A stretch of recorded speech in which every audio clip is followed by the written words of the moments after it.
New York Times newspaper editorial board has refused to endorse Democrat New York Governor Andrew Cuomo's reelection in next month's Democratic primary, claiming, from the paper, quote, the state government remains as subservient to big money as ever, and Mr. Cuomo resisted and even shut down opportunities to fix it because he broke his most important promise.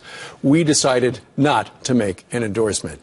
Ouch! That hurts. So what's going on here? Joining us with reaction is New York gubernatorial candidate and Westchester County executive Rob Astorino, who is a Republican. Good morning to you. Good morning, Steve. If I'm Andrew Cuomo and I'm waking up and I see, wait a minute, this was going to be a slam dunk. What are they doing to me?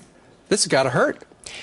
Well, if there's ever a paper that should not endorse him, it would be the Times, because they broke the story in July, I think the 23rd of July, on the whole Moreland corruption scandal that Andrew Cuomo is at the center of right now. So through their good investigative journalism, they uncovered that this governor could very well be indicted at some point for witness tampering and other corruption like obstruction of justice, when the Anti-Corruption Commission that he formed was corrupted by the governor and potentially the governor's staff as well, as they were cutting off subpoenas and steering investigations away from their buddies and staff members. That's serious stuff. And so they broke that, and they felt strongly that the governor was not and should not be endorsed. Right, and the New York Times says that Governor Cuomo has failed to perform job one, which was he promised. He said, you know, if I'm elected, I'm going to clean things up.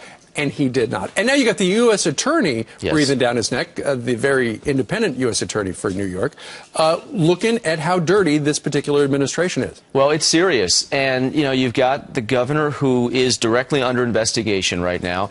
In New York, you've got one of the worst economies and economic recoveries, highest taxes, worst business climate, worst state to retire in, the most corruption.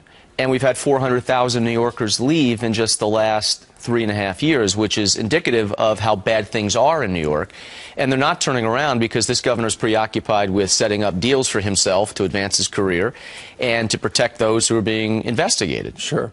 So going forward, since they're not going to endorse Andrew Cuomo in the primary, you would think they wouldn't endorse him in the general. What are the odds that they're going to endorse the Republican? I would have a coronary if they did. But you know what? Look, I think if the Times, if there's a paper that understands how deep the corruption is, it would be the Times, because they really did a 3-month investigation on this. They have endorsed his opponent's running mate for lieutenant governor.